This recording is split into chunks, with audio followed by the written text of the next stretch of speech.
Hey, y'all, this is Rob back with the Robb Report, courtesy of Filthy Rags Outreach. Hope everybody's doing well today. We're going to do something a little bit different today because, my heart's pretty heavy, so you guys please bear with me today. I wanted to start by qualifying something I said last week and just say that I stand corrected. I spoke to you guys last week where my brother had called me out because I haven't been as spiritual as he would like, and I kind of defended that last week, but I had time to think about that, and I want to say that brother was right, and I could do a better job of being a little bit more spiritual because if we're being very honest, I've been going through some health issues, and so I have definitely been praying to God, to help me pull through.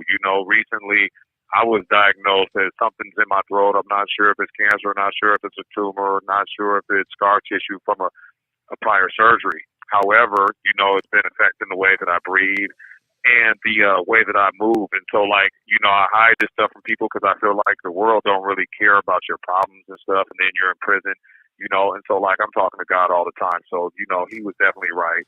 I should be more spiritual because definitely I need God to step in and make sure everything is good. But I also know that with the work that I'm doing, I always feel like I have God's protection, So, yes, definitely I wanted to qualify that, but I want everyone to know that I'm okay.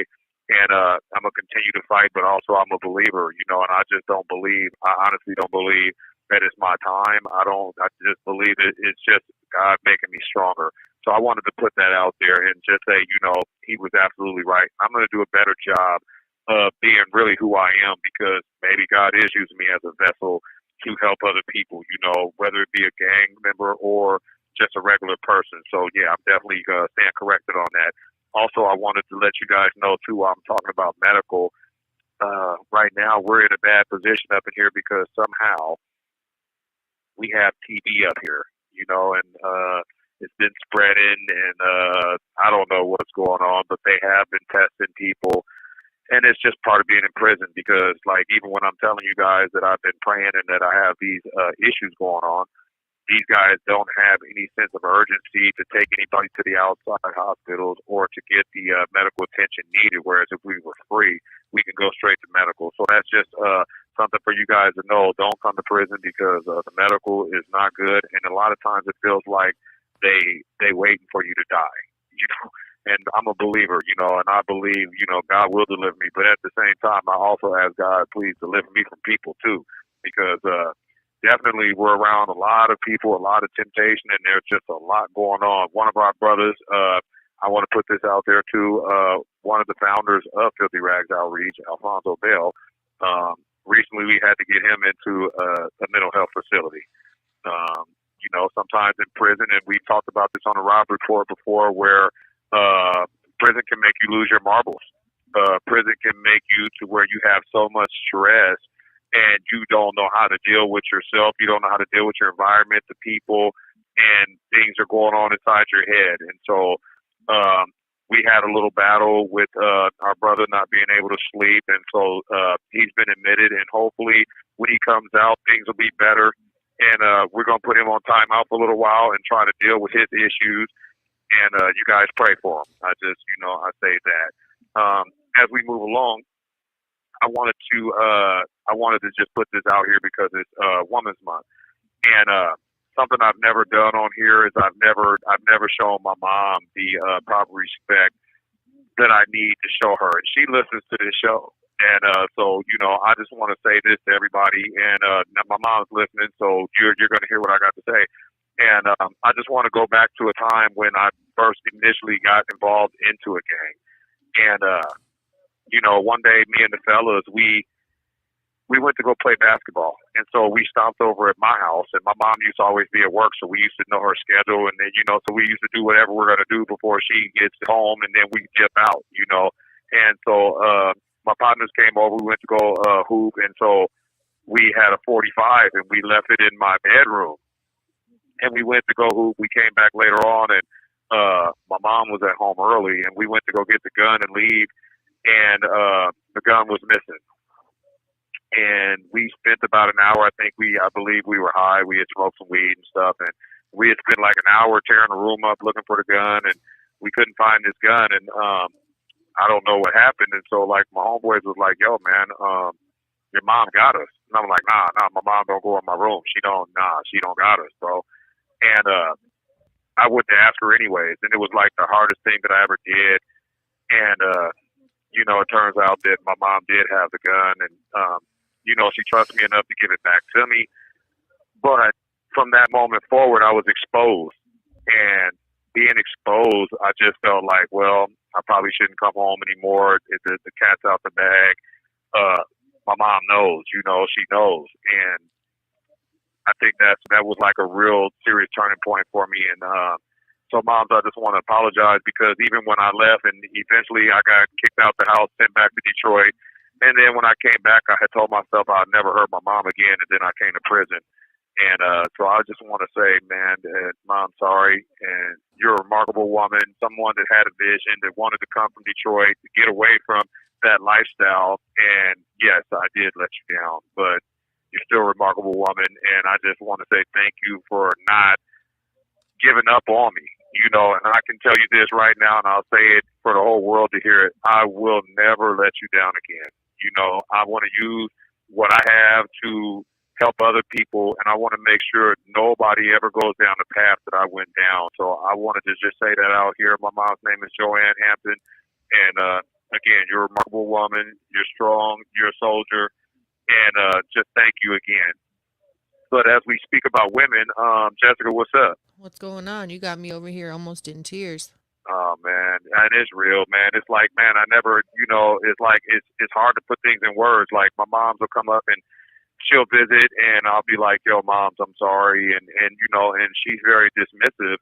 But it's like I think sometimes in my mind, I think like, because moms don't cuss or nothing, and it's like, sometimes it's like, yo, is she mad because like I'm the bad seed or whatever? You know what I'm saying? And like, and so yeah, man, I ain't trying to be like that. It's just that we have to acknowledge, and I think a lot of times, me and you talked about it earlier, that a lot of times we don't acknowledge the hurt that we put on women. You know what I'm saying? And even while we're still in prison, we're not acknowledging what we really have done, and how to correct some of these things. And that's and I just see that, and it hurts me, And so like I wanted to use this platform to just apologize and just acknowledge the greatness. So I'm not trying to put you in no spot, but since I got you on here, we never talk about you. So like, we've introduced you, but it's like, yo, I don't want you to be in the back. You know what I'm saying? We need to bring you up to the front. Like people can't just see you as the engineer or somebody that makes the phone calls. We need to know something about you. So tell me something that we don't know. Where do I start? Where were you born? Let's start there. I was born in Seattle, actually. Seattle, Oh, Washington, University of Washington Hospital. okay. All right. Did Yep. you grow up in the neighborhood? I actually grew up in Tukwila. Tukwila. Okay. Yep, born and raised in Tukwila. Bounced around a little bit during my childhood, due to some family dysfunction. Yeah, my mom. Well, I don't even know how to start. My parents. My grandparents were from North and South Dakota, and they moved out here. My grandpa was an alcoholic. Moved out here with my mom. I think in 1973 or four. I don't know. Whatever year it was. It was the day that Elvis Presley died. So I don't know, Oh, whenever wow. that was. They moved out here that day. But they came out here to start a new life. My grandpa was an alcoholic and he was abusive, and he promised my grandma when they moved to Seattle, everything was going to be different, and of course it wasn't. I know that's kind of going way far back in history, but yeah, my mom grew up in dysfunction. My grandpa, my dad's dad, he was a biker. He was in a biker gang. He ended up getting shot and killed by my uncle, my great uncle, in 1981 before I was born. But both my mom and dad were into drugs, and then got pregnant with me, and they ended up getting married, continued using drugs, and ended up being raised by my grandparents. But that was right, that was in Tukwila. Um, yeah, a lot Oh of man, dysfunction. your lifestyle don't sound too far from the lifestyles we got. Let me ask you this. So how was that? How did that like affect you as a young lady growing up? If you don't mind me asking. Um, I want to say like growing up, I always felt like, because I knew my mom was out there ripping and running, doing drugs, in and out of jail. So was my dad. My dad was in prison. My dad actually was in Monroe. Um, but I always felt like they didn't love me or they didn't care about me enough to get clean or to get straight. You know what I mean? My grandparents loved me. There was no doubt about that they loved me, but I think that I almost felt like I was just there. You know what I mean? Like my grandma wasn't really she wasn't really affectionate. I couldn't really like talk to her about a Right. lot of stuff. So I had nobody to really confide in. So, I tried to just color in the lines and do the best that I could to stay out of the way. I'm sorry, I didn't mean to interrupt. I was going to ask, how did that affect you, like when you went to school? Did you have a lot of friends, or did you feel that you couldn't make a lot of friends, or that you would have to share that your parents weren't around? Or I just want to I'm just trying to figure Yeah. it out. Like, in my mind, telling me to ask, like, how was that? Well, I think, I wanted to fit in, but I don't think I did because the weight of the world was on my shoulders. And a lot of my friends that, they were into sports and, I wanted to get into cheerleading and, or, dance squad and all that kind of stuff. But there was always some drama, something going on, and it never worked out. You know what I mean? Like, I don't know. I didn't fit in. I didn't fit in. I felt like, they were all innocent, didn't have the weight of the world on their shoulders. So I felt like an Right. odd one out. Well, my son, every now and then he kind of spazzes out on me, and he has a right to. But one of the things that he lets me know is that, like, that he was always upset because he was doing sports and different things, and while I was in prison, um, you know, I wasn't there for him, and then so he didn't feel like his uncles or different people. Nobody was there for him, and so he was like, "Yo, everybody else would their dads and stuff will be there, and their moms and stuff, and they had these happy families." And so, like, were you like not willing to share with people that your family was incarcerated, or was that kind of an embarrassing type thing for you, or did when they had the family parent days, how were those things for you? Um, I don't know. I don't really remember it being different. I mean, I know like, because I moved in with my grandparents when I was like not even 3 years old, maybe not even two. So I was with them the whole time. They were just, like my parents, but I mean, people knew they were my grandparents. Um, but I wouldn't say like, because my grandpa ended up leaving when I was 11 because he beat up my grandma really bad and pulled a gun on her and stuff like that in the middle of the night. And, she finally kicked him out after, so many years of enduring abuse. She was like, that's enough. But she worked. So when other parents would have, or other kids would have their parents come, I usually didn't have anybody to come. Um, so yeah. Wow. Okay. I mean, and one of the things I can say is that, like, that's why I definitely look forward to when we can get things going with, like, the domestic violence program and different things like that. I think we all have different things that we can share to bring more awareness to that too. And yeah, sorry for that.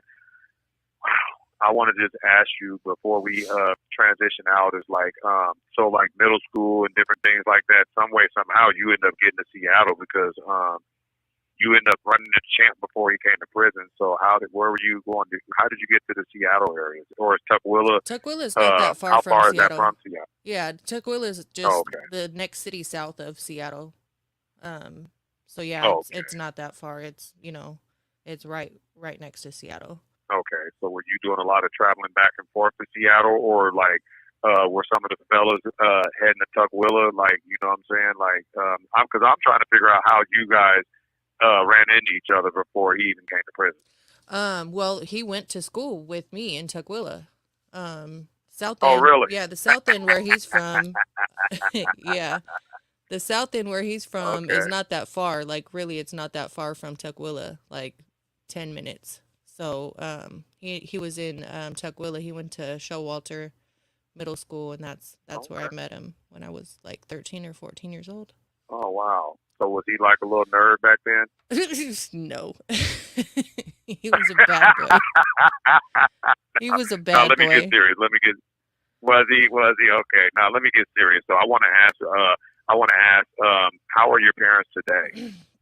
Well, my mom ended up dying of a drug overdose when I was 18. Oh, Um, yeah, she was pretty bad into heroin. She got clean for a few years when I was probably like 6, 7. Um, but yeah, and my dad lives in Maple Valley, but I haven't talked to him for a few years.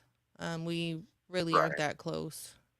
In fact, actually, when I was 27, I found out that he is not, in fact, my biological father, which kind of created another. I don't know. I was kind of going through some things, and then when I found that out, I kind of went even further down, downhill.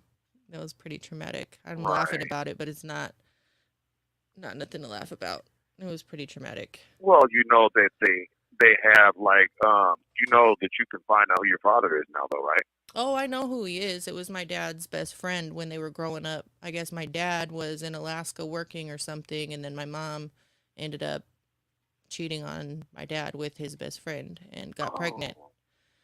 Yeah, so I know Oh who my wow. biological Wow. father is. He lives down in Oregon, but I tried connecting with him, and his wife had a problem with him talking to me because she's jealous or whatever. She's insecure. So when he was talking to me, she was like posting on social media, like, oh, I'm so glad he has a new friend he can talk and text with and ignore me even more. Talking about him talking with me like I was trying to take her man or something. I mean, really insecure. So I don't talk to him either. Well, I'm gonna encourage you to continue to try, though. It's still your father. And I mean, something has to change. And with the work that we're doing, I mean, and that's the stuff that we pray for too. I don't know how urgent you want to meet him, but we want to put that in the air too.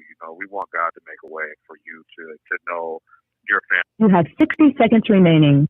So you can really learn more about who you are too. So we want to put that in the air too. So I want you to ask God for that help too.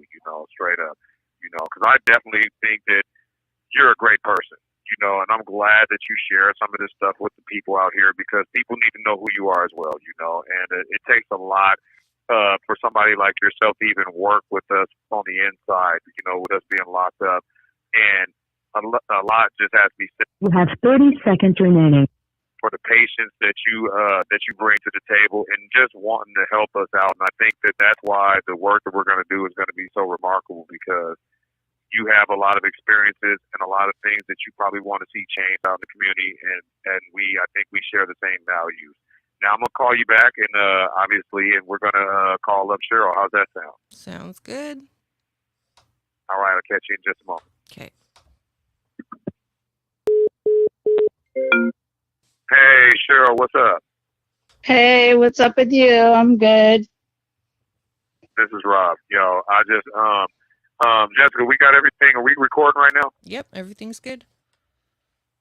Okay. Hey, Sheryl. Yeah, this is Rob, man. Yeah, I was actually surprised because I had got the email that everything was a go and that we was going to get you on the line tonight. And so me and Jessica, we really was talking about some personal stuff, that we were both going through prior to getting you on.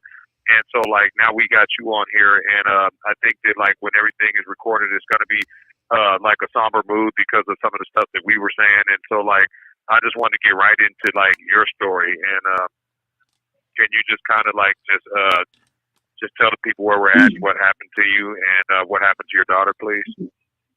Well, my daughter was 16. She had a 5-month-old baby girl, Melanie, and she had come home that morning and said she was going to go out to eat with some friends. And I kind of wanted her to stay home. And I said, well, why don't you guys just all come in and cook? I'll cook for everybody. And she said, no, Mom, we're going to go out to eat. And her brother said, well, remember, we have plans tonight to watch a movie and have pizza and just hang out, all of us. And she said, I promise I'll be home. So she went off and did her thing. And about I want to say about 1:30, there ended up being a fight between her and another girl at her place here in Bremerton on Soleil. I didn't know anything about this, what had happened or anything until much later. And my girls had called me to tell me she had been in a fight and she was stabbed. And I couldn't believe what I was hearing. And I was like, that can't be true. And we didn't really hear anything later until midnight. But before this, we had gotten a call from the Harbor View to tell us that she had been taken over there. She didn't make it. They had her in there less than 3 minutes, and she was gone. And so about midnight or so, Bremerton Police Department finally shows up. They came with a bunch of police because my house was full of different groups from around here. They knew and they thought something was happening, I guess. And they came to tell me that my daughter had been murdered. And I'm like, no kidding? We know this. You know, my sons were furious. My family was furious that they're coming at this time of the night. But not only did they come, but they were asking where my eldest daughter, Eleni, was at. And I was like, why? And they said, well, because we think she might retaliate. And I was like, she's married, has children, and she's at home. We're all dealing with this. And honestly, the Bremerton Police Department really screwed up the case in so many different ways, lied to us in so many different ways, held back information from us, told us that she only had been stabbed 5 times. 3 months later, they contact me to tell me it was 25 times, and 7 of those as my daughter was walking away in her back.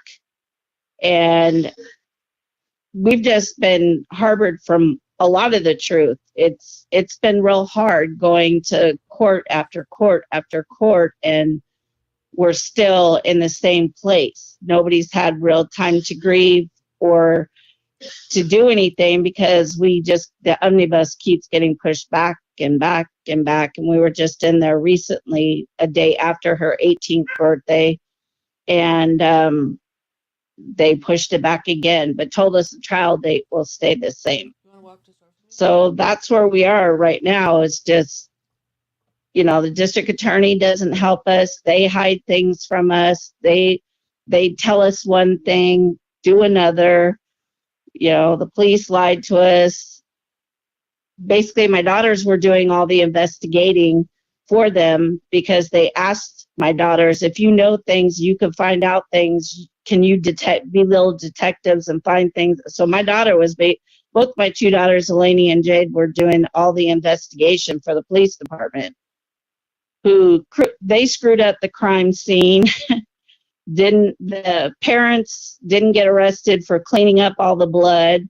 The knife was hidden. They didn't get charged with any of that.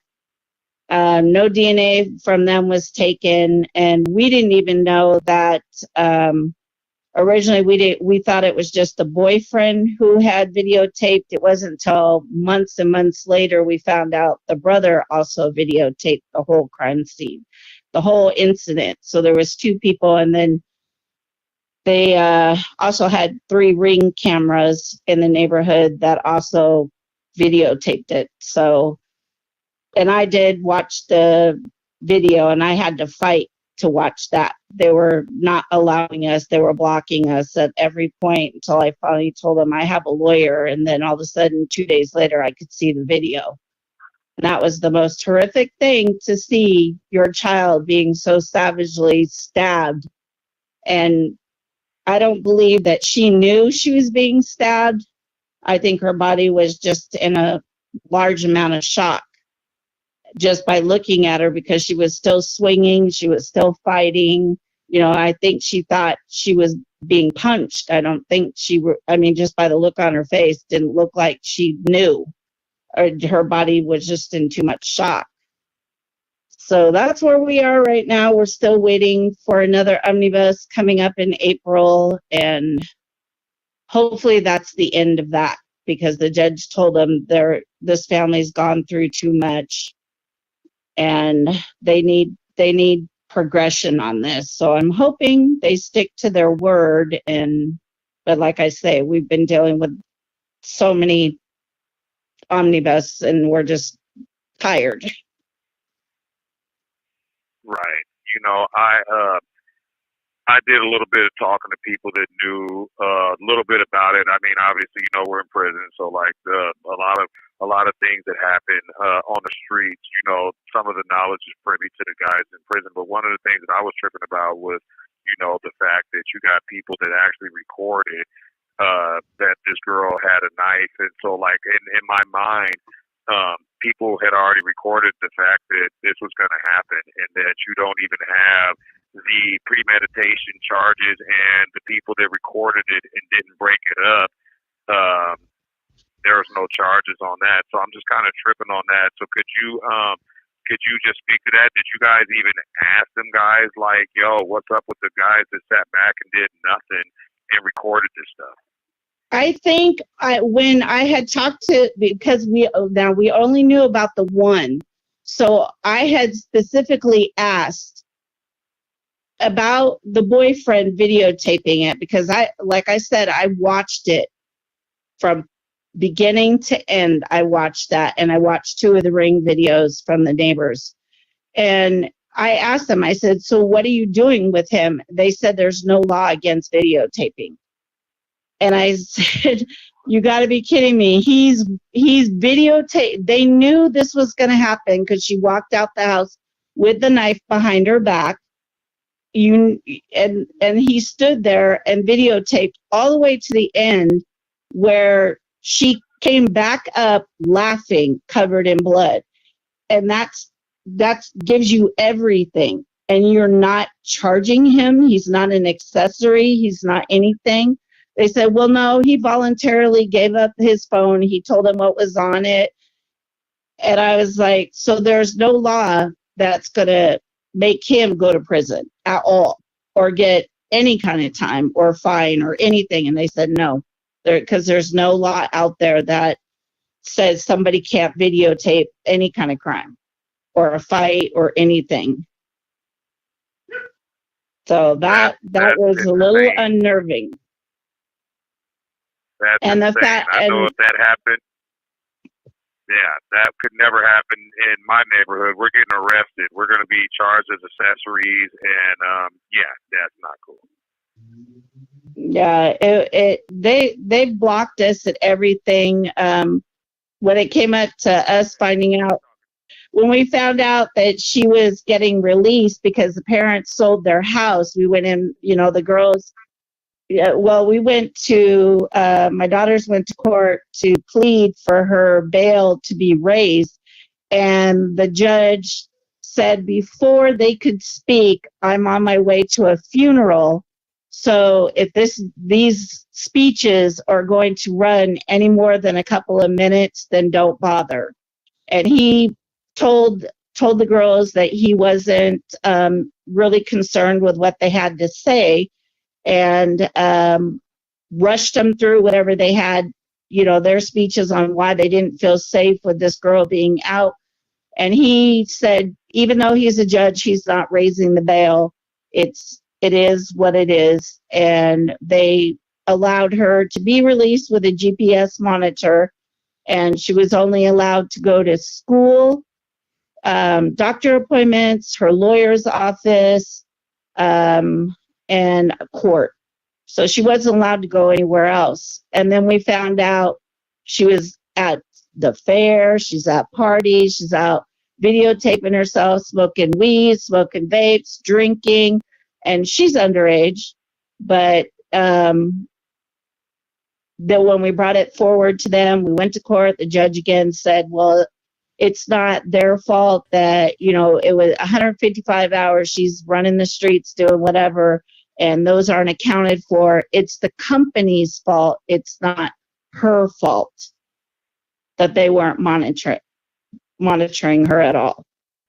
That So is crazy. she's still out there, and they moved out, I guess, in Lakewood, but we still, every 30th of the month, they do candlelight vigils, they do walks for her, they do protests for her.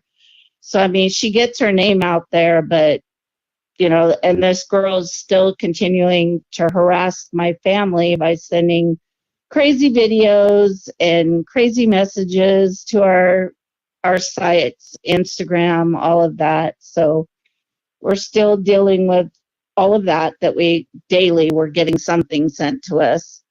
And when we send it to the district attorney's office, they tell us they can't prove that that's her and that's her IP address. So we don't get any assistance with that either. It's just sad. Well, I'm going to tell you right now, and I spoke to you earlier, we are going to do the best that we can to get justice. I don't even know what justice looks like in America anymore, but like I told you before, this young lady is a juvenile, so we already know that the juvenile laws are going to apply to her because realistically in this state, they only decline on black people, and I don't say that to put a racial lens on things. I'm just being very realistic with the stats, and so I don't see that happening, nor has she been charged as a adult, but one of the things that I wanted to go backwards on is that, because I know somebody else that knows different things, and one of the things is, could we talk about when your daughter, she actually went to a hospital and then the hospital did not help her, and if you could just go backwards a little bit and just tell me what happened, because sure. I'm being told to put her in the car.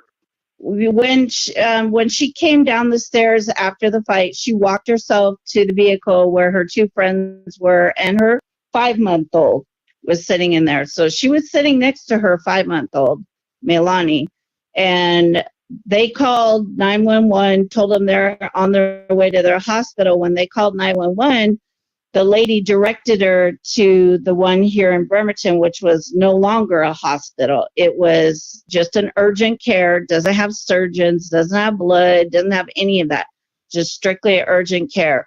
She got out the car and walked herself in there and was told that they couldn't do anything for her.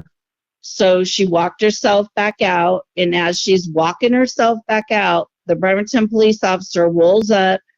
He literally cursed her out and told them to put her back in the effing car, and then proceeds to take pictures of her. Not worried about where's the ambulance, where's anything. When the ambulance did come, they loaded her up, put her in, and literally drove off, turned around, came back, brought her in because the doctor told him to bring her back. And after that, so much time was wasted. She was literally, as the doctor told me in Harborview, she was drowning in her blood because she had so many puncture wounds everywhere. There was 25, like I said, in her body, and they wasted so much time. They finally did get her back into the ambulance instead of having the air flight come to Bremerton High School, which they normally do. They had them drive her out to Bremerton Airport, which is quite a ways away. And by the time she got to Harborview, she was gone 3 minutes later after she got there. So there was quite a bit of time that was just wasted, totally wasted. Right, and they didn't do a life flight at all. How did they just drove her to Harborview? No, they did a life flight, but that was at the Bremerton Airport, which is quite a ways away. Instead of having the life flight come to Bremerton High School football field where they land, or over here by the grocery store where they land, I don't know why they drove her so far out. But by that time, they've wasted so much time, and there was no real doctor to do anything. Oh, and then let me tell you too,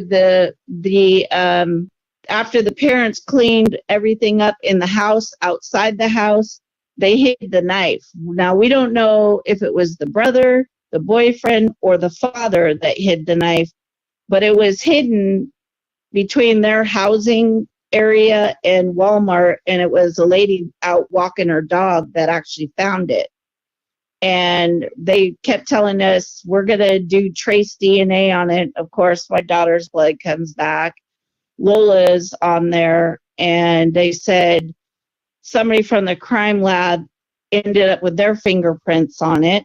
And then an unknown fingerprint. They don't know whose that is. And I said, well, that was what we were waiting on, so you could arrest one of their family members. Did anybody get their DNA? Did they get their fingerprints? Did they get anything? She said no, and it's not important to the case. I was like, how is that not important to my daughter's case? That was the weapon that was used. But they say it's not important, and I don't know. Okay, I'm gonna go somewhere. I'm gonna go somewhere that's gonna be very uncomfortable for people that want to listen. But one of the things that I want to do is I want to be very responsible with the way I bring through information. And so again, I'm locked up. So I'm always talking. This is kind of like what I do, as I talk to everybody. And people are telling me straight up that there has been a history in this town of Bremerton that you come from, where there's when it comes to like black people, and so your daughter was mixed, right? Yes. Okay, and so I'm just Yes, gonna ask you straight up. Do you feel that tension, or there's no sense of urgency based on the race of your daughter? I do. And the reason I say this is because literally a week later, a white lady was stabbed, and she was airlifted immediately. There was she was at her job and got stabbed, and they immediately airlifted her, and she's alive today. So yeah, I think there's a lot. You see more black kids around here getting arrested. I mean, my sons dealt with that all their life.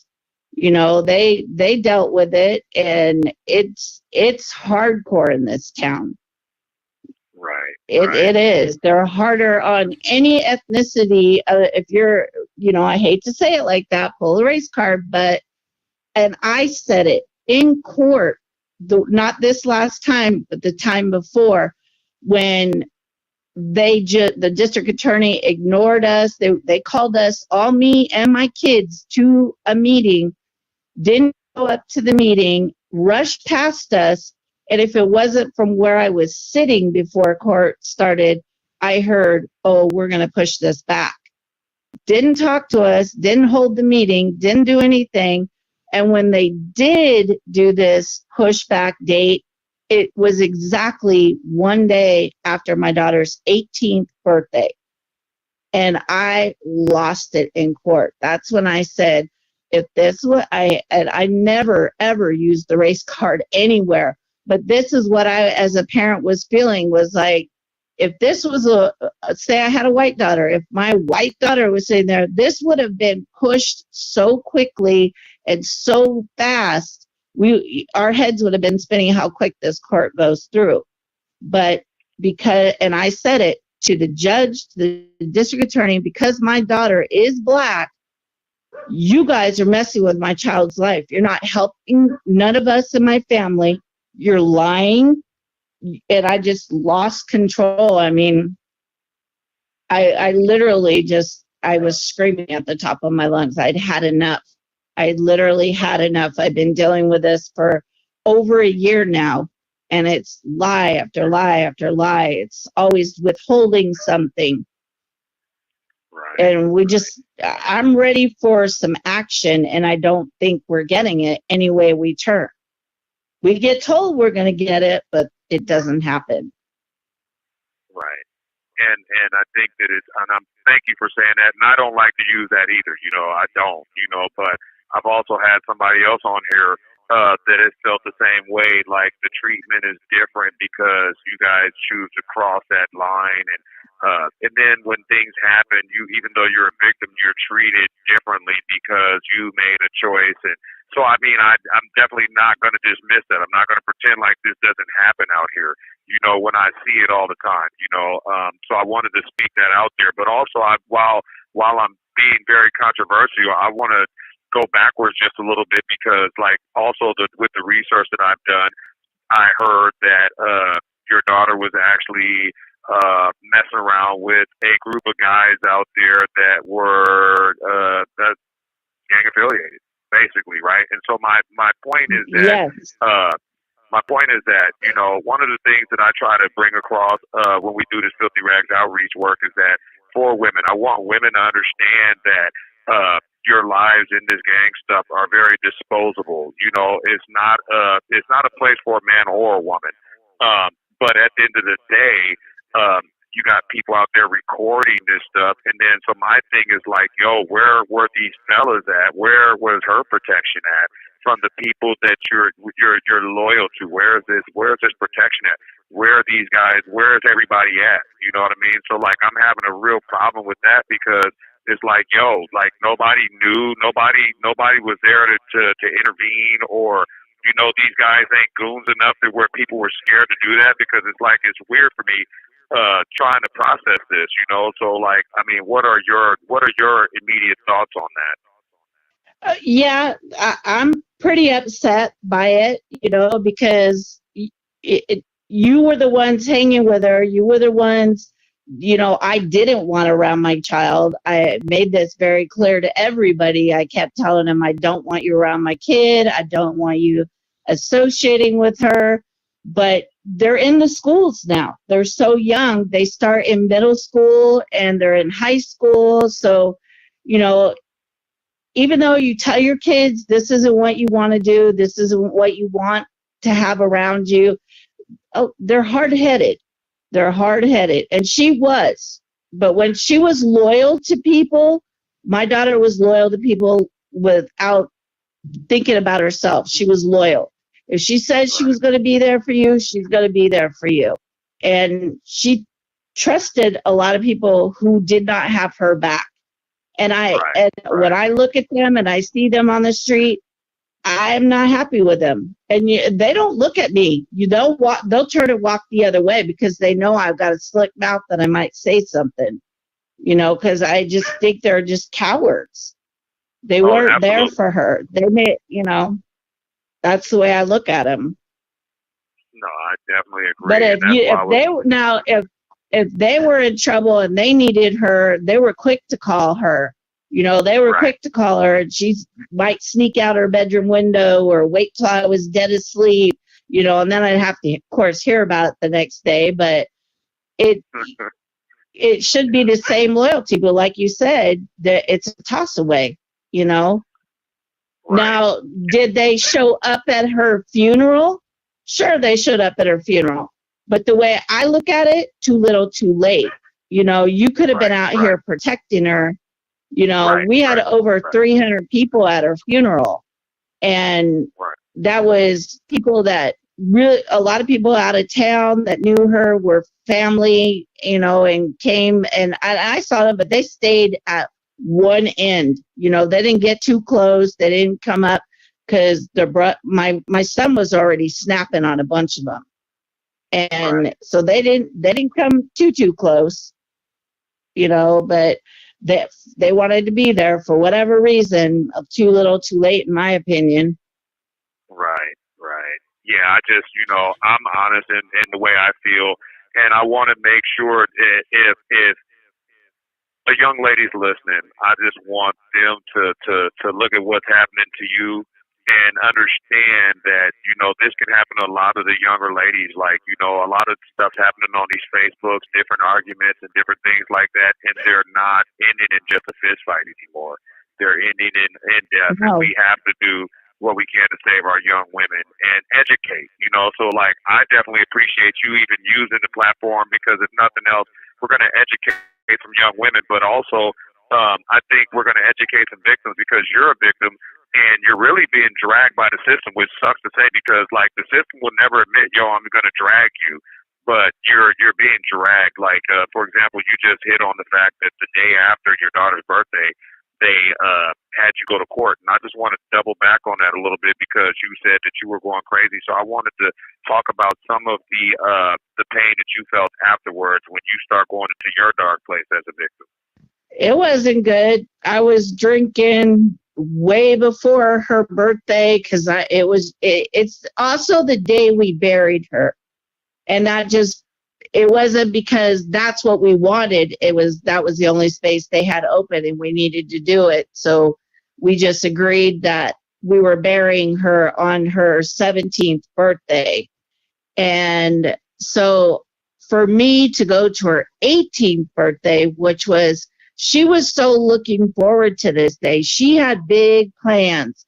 She was telling everybody, this is what I want. This is how I want it. And we all agreed we're going to give her this, And so for her not to have that and not to be with her daughter, who is now a year old, over a year now, and she doesn't get to spend the time with her, doesn't get to do things that she wanted to do, which was one, she loves tattooing. She loved piercing. She wanted to go and be a nurse. Those were her 3 things that she wanted to do. Those were her goals for her daughter, to have the money to give her daughter everything. And so I did. I started drinking literally 3 days before, and I just continued on and on and on. And I got to the point where I just wanted to go to sleep just to be with her, because it is so painful.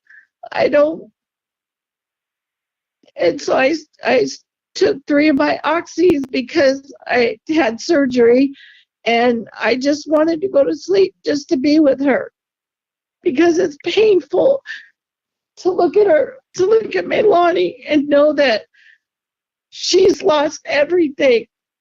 This girl has taken everything from my family, and mostly from Melanie, because she never gets to experience the wonderful mother that she was to her for just 5 months, Right.